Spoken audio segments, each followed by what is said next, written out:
Hi guys, usaping remote naman tayo ng ating aircon. So like see guys, if na-hand over na sa atin ni technician itong remote natin o ma-install na yung ating split type na aircon, hindi na natin nasiset yung exact na oras.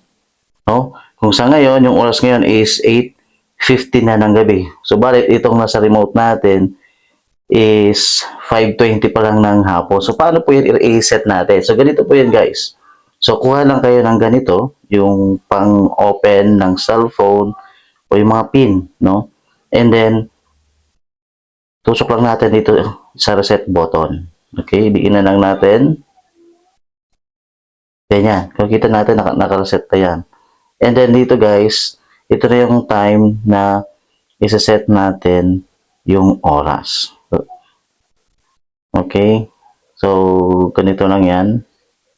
So, sabi ko kanina, 8:15. So, ilagay na natin na